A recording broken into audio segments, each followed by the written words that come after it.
Today it's a beautiful Thursday morning. I know it's a beautiful Thursday morning, and because it's a beautiful Thursday morning, it is indeed the day that the Lord has made, and we must rejoice and be glad in it. The Lord has gave me an instruction to use my platforms to allow young females that have been feel as if they have been shut out or shut up. Let me just go down in the crew a little bit, and their voice has not been heard, to just use this platform and other platforms to give them a voice. And a lot of us, as child of God, we go through some things in life that cause us to feel as if our voice has not been heard, and we have been shut up because of certain situations that we have been through. So Melissa, how are you again? I am okay. You have to I'm talk better. over. I'm fine. She is fine. And what's your age? I'm 25. You are 25. Yeah, you're just 1 year older than me. Yeah.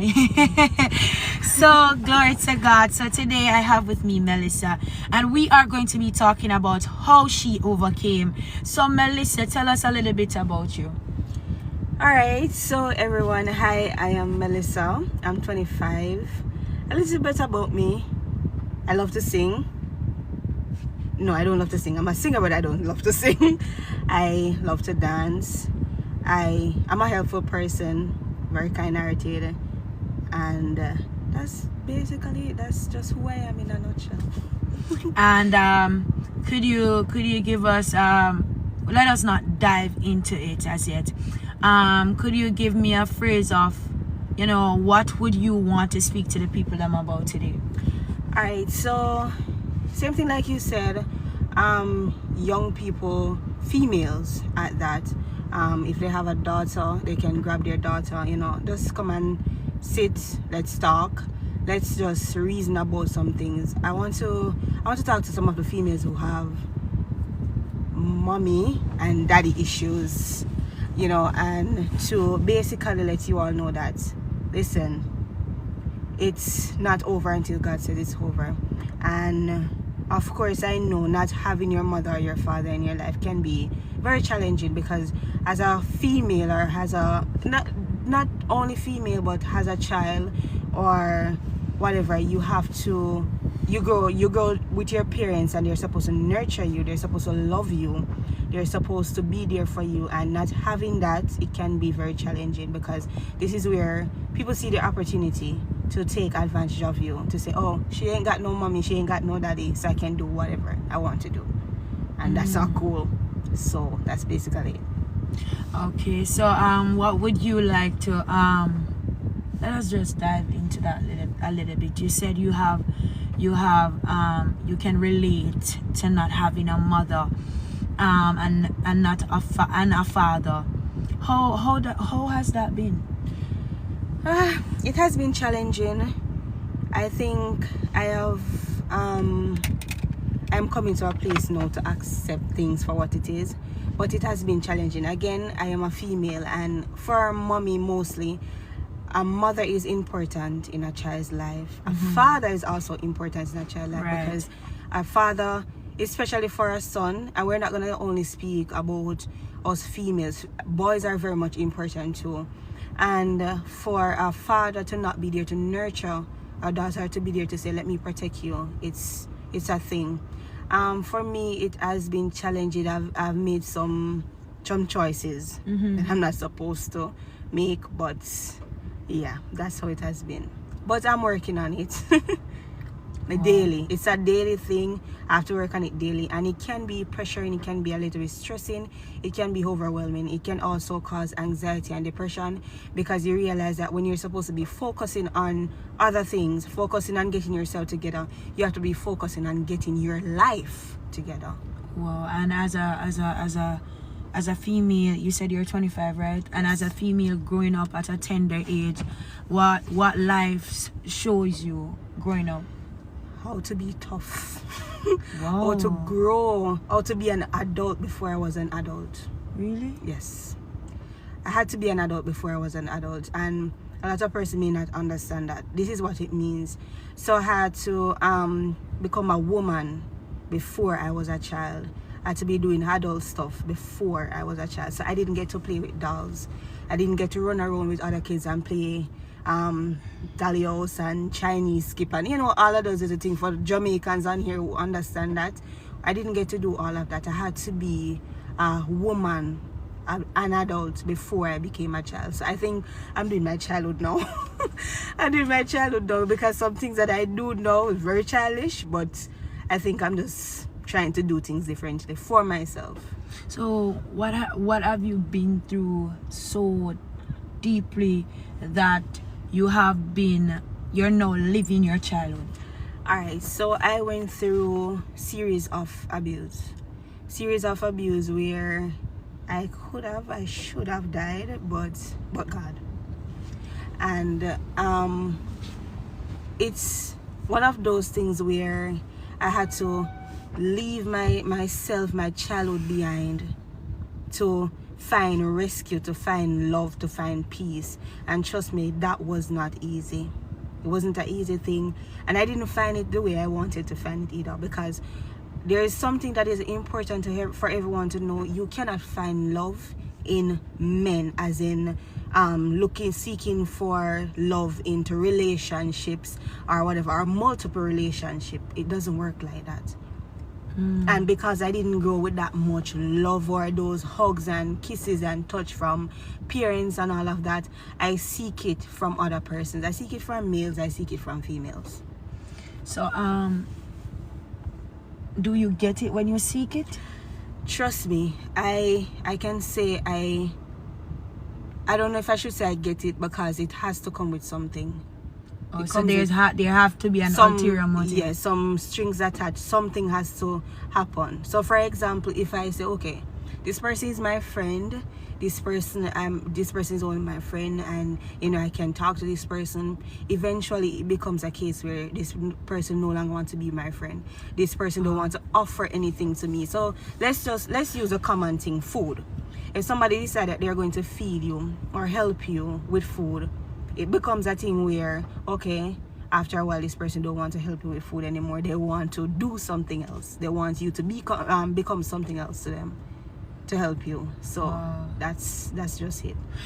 So with you being lacked of your parents' support or your parents' guidance, where was the church in this? Were you going to church any at all? Yes, I used to attend church,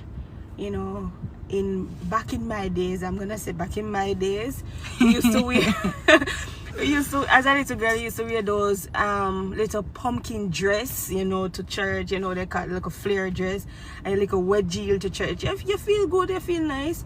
And I used to sing on the choir. There was this particular song that I used to sing, Jesus Take the Wheel. I'm always singing Jesus Take the Wheel. And can you share it afterwards when we are finished? I'm not sure about that part.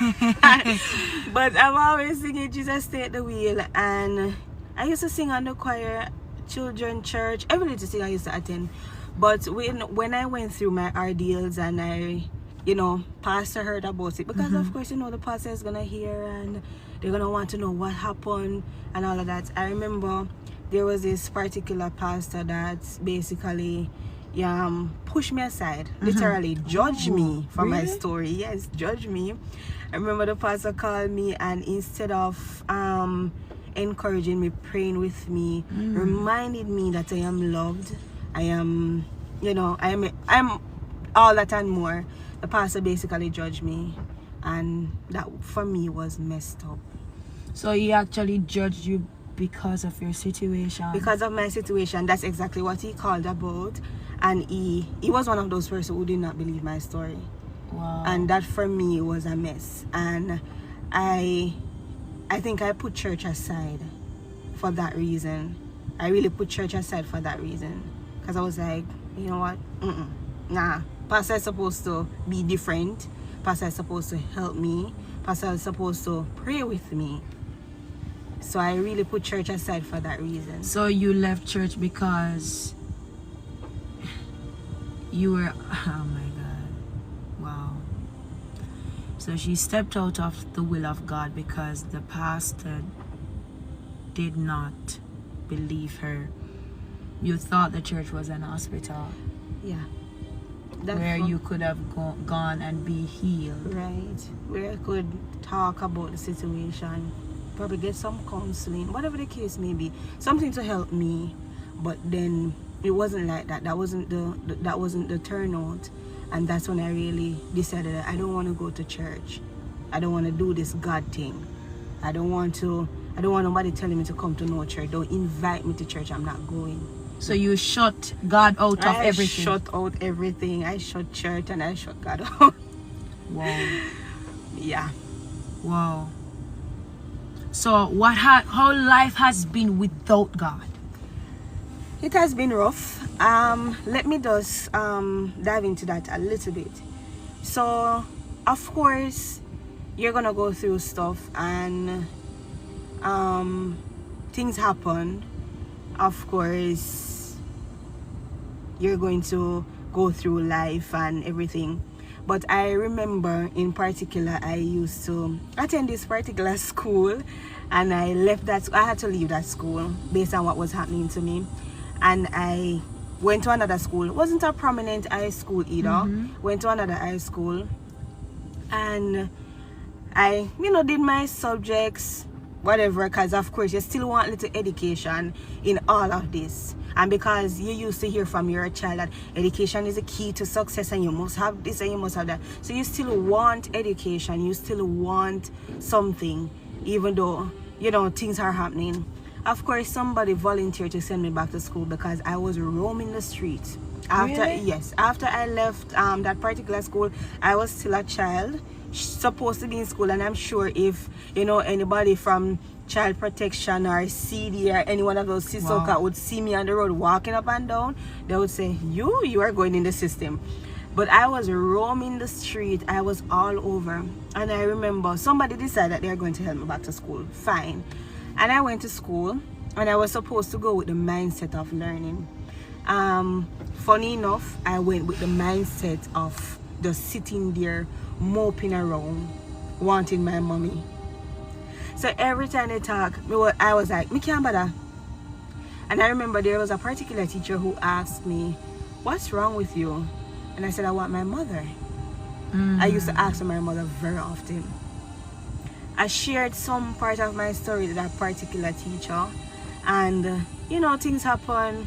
Left school, graduated from school. Now I buckle up a little. I'm not going to lie to you. I somewhat settled down a little, and I think I settled down a little because I keep looking at other people coming back, like they visiting the school and saying, this particular teacher teach me, and I got my subjects, and that feeling. So I start to settle myself down a little and start saying, Melissa, focus. Just get your thing together, focus.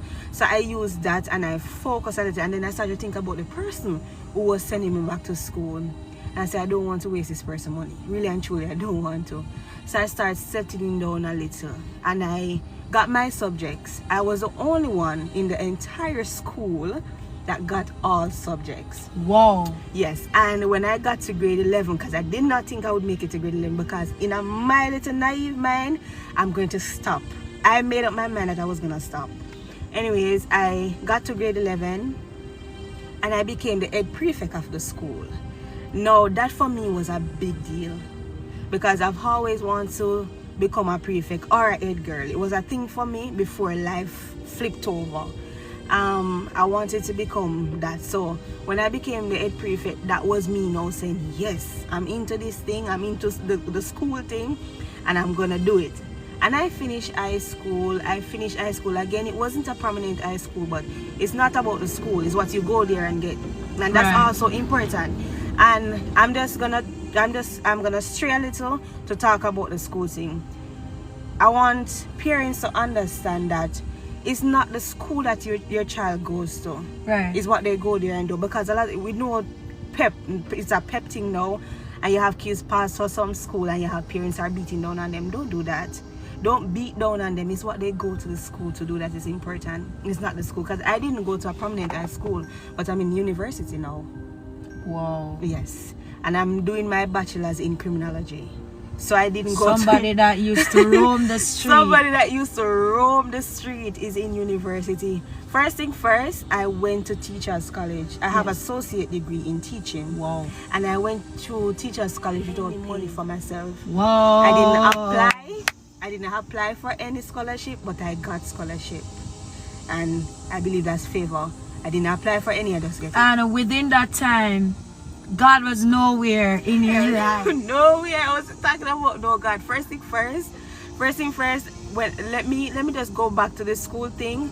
After I left school, the person who was with me, or the person who was helping me, we had some issues, and trust me, I'm gonna still say hats off to that person, because they didn't have to send me back to school, but they did. And I went roaming the street again after I left this person's space. Jesus. Yeah, after I left this person's space, I went roaming the street again. So this person basically said that, all right, listen, you have to go now. You finished school, you gotta go now. Fine, I gotta go now. So I left, and I left with my plenty bags. I started dumping some of my clothes in a garbage bin, because in my mind, where am I going with so much garbage bag? Where am I going with so much bags, not knowing where I'm going? What am I going to do? I remember I reached out to a friend from high school, the same high school that I got my subjects and so on. And I said to her, you know, I don't have anywhere to go. I don't have anywhere to go. And she said, you can come and have space and stuff. And I went to her house. But whenever you go to people's house, it's one thing, but not contributing is a whole nother thing. Right. No, I was very much unable to contribute, because remember, I just left high school. I don't even know if I passed one subject. Give your testimony. Go ahead. I just be here, I don't even know if I passed one subject. So of course, you go to the people them house, you don't know if you have no subject, you don't know what you have. So I was like, how am I going to contribute? What am I going to do? I can't just get up and me eat every single day and I don't have any contribution, nothing at all. Right. So I decided that I'm going to start selling. So I sold my Instagram page. And My God. I sold my Instagram page for money to contribute at that point. But then that wasn't enough, because if you sell your Instagram page, for example, you sell it for a 15,000, that can probably just buy a little 2-week grocery, and that's it. What am I going to do after? Right. And I'm gonna be there long term. So that was it, and I was like, okay, where am I going to find something? And that's when I started searching on Instagram, and I saw this flyer popped up, and it was about some massaging and some no subject required, no subject required, nothing at all is not required. I'm into that, because I don't know if I have any subject as yet, because CXC result don't come out, so how would I know? All right, fine. I reached out to the person on Instagram. When I reached out to the person, they gave me a number, and I took the number and I WhatsApped the number. They sent me to a particular location in Crossroad, and I went to the location. When I went to the location, the first thing that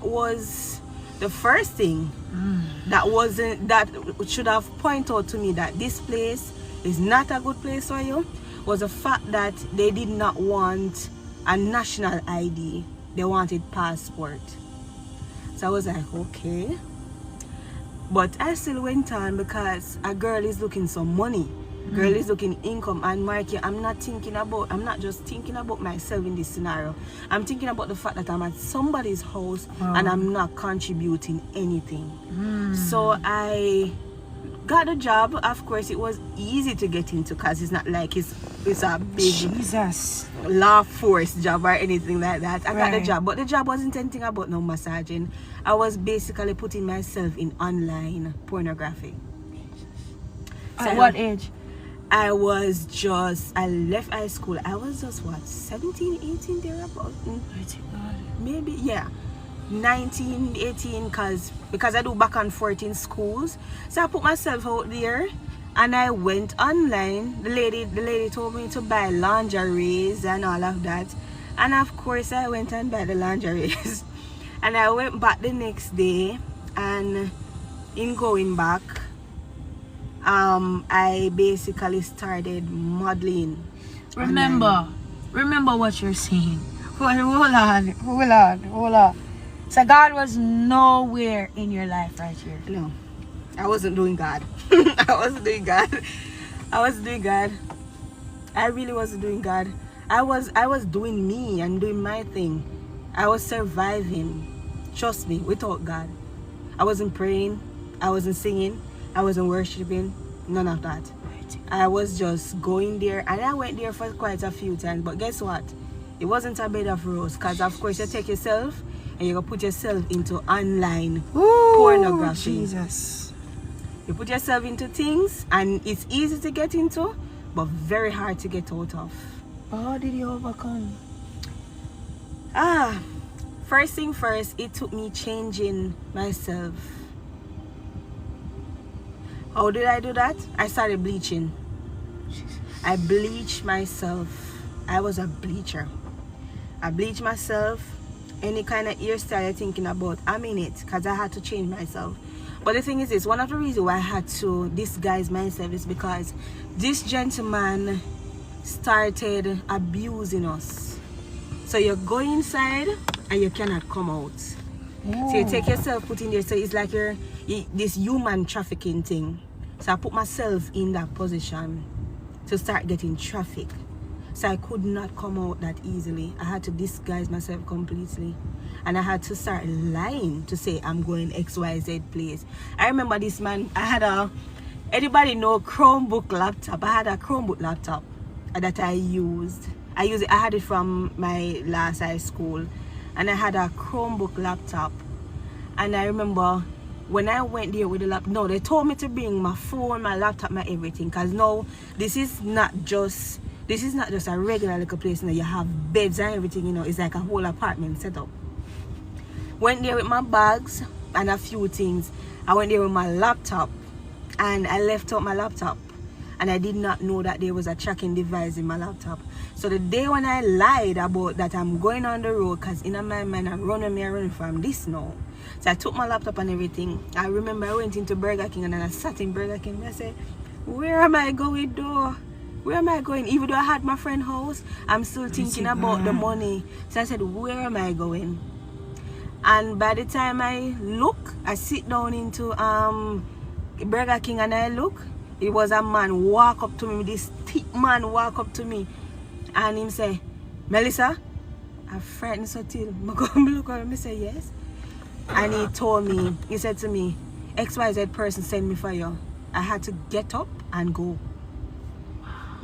And first, the next thing he did that was very frightening for me was to show me that, miss, I have my gun on my waist, so you better get up. And I get up. And I went into the car and I went right back. And I cried. I cried the entire time I was there. And I was like, what did I put myself into? For money? All for money? I was blaming myself. I cried. And then I watched that man beat females. Some healthy lick. And he pointed at me one day and said, you me must kill you. Jesus. Because I'm a person like this. I'm very resourceful. I can give that to myself. I'm resourceful. I try to find options. So I remember one day I was so tired because you have to work from morning till night just to entertain men. Jesus. And I was really tired. And I decided I'm going to log online and just lay down on the bed and not do anything. And when I log online and lay down on the bed, I didn't know that this man could log into my room with a different name. And he logged into my room with a different name and started watching me laying down on the bed and not doing no work. So when he flew down from America, he said to me, you will start the little, because me now started in the workplace, you know, where other people me now go start one whole tears, man. And me go start one whole trend in the man place, you know. One whole trend in the man place. Me go start with the other female. None of them don't know them something here, you know. Me now I tell them, say, alright, tell them what you can do for rest. When you can log online and don't do nothing. So me start this whole trend and him point me out one day and say, you will start this in my place, I must kill you. That's what he said to me, I must kill you. How I got out of that was to tell him one day that I want to change how I look. They don't even know why I said that. I started using this cream by the name of Idol. Anybody know them popular bleaching cream, Idol? I start using a bag of mix up cream, bleach myself, cut my hair, then I grow it back and I start to put in braids. I do everything to change myself because this is me now trying to get out somewhere or another. I gotta go. I have to leave. So you have to change your identity. I had to change my entire identity just to leave this situation, and I had to throw away my laptop with almost every single thing. You have to change your identity from come out of pornography. To come out of pornography. And I had to throw away my laptop. My laptop that cost me so much when you think about it. Everything was on my laptop. Schoolwork wise, like SBAs and stuff. Every little thing was on my laptop. Pictures, I lost everything because I had to destroy this laptop because a tracking device was in it. All I can say to somebody today, you see, God, just remember what you see, God real. You see, if God for broke your hand, you see, if God for broke your foot, you see, if God for broke your neck, God real. Continue, my love. So I changed myself, and funny enough, I gotta also give hats off to this particular teacher because it was a teacher from my high school that I had to reach out to and ask her if she can help me. And she asked me what happened, and I was explaining my situation to her, and she said, okay, I'm gonna have to talk to my husband about this guy. Now the husband don't know me, but she know me. So she said she have to talk to her husband to find out if I can come there to stay for some time. And she's saying to me, Melissa, I don't want anybody coming to my house, you know, to look for you and all of that. And I was begging her, please. And she said, you know what, come. And she took me in for some time, and I have to say hats off to her. But while I was there, I was scared. Because what happened now is that this gentleman, I had a tracking device in the laptop that I knew about, but I didn't know about the phone. So the phone I had, he could find me. So this man who browsed through my entire phone, and he took the teacher number out of my phone and he texted her and he said, tell her me I come for her. The teacher? Yes. Tell her me I come for her. And he used to just text everybody for me. Everybody that is in my contact, this man used to just text them and torment them because of me. So how did you get away? I broke that phone. It was one of those LG. I never forgot that phone. A LG K7. I threw away the phone. I started like, I don't know. Me I walk and me I look behind me. Me I do this, me I look behind me. And it's like, Go ahead. it's just like, it was a whole thing for me. Right. So I'm just walking and looking all over and looking behind me and trying to figure things out. But to be honest with you, that teacher was very supportive of me on this. She was very supportive. Her husband was very supportive. At the time she had a little son, a little baby. The baby was for me, the baby was everything. So it was just that for me until it kind of cooled down a little bit, where everything just felt settled. So when all this was happening, you were the age of 17. All of this was happening between age 17, 18, because my life continued up until then, keep going back and forth, back and forth, back and forth. And I'm gonna just share this. Whenever you have ongoing trauma or things that are happening that you don't deal with, trust me, you won't accept love for what it is, and you won't accept people for what it is. Because I'm gonna be honest, this teacher was showing me love. Her husband was showing me love. Down to the very baby loved me, but I didn't know to accept this.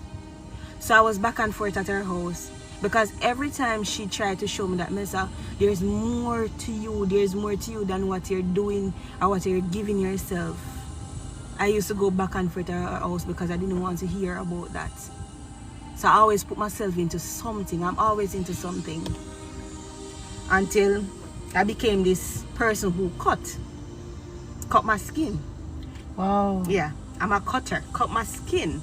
I just get razors. If I find the slightest piece of razor, I start cutting myself. No, I'm not the type of person who just cut and just make lines. I write. How do I do that? Because razor cut hot. But me write. So I write on my skin that I hate myself. I want to change me. I'm not beautiful. I write out the words. I remember at school, it's like I said, I've started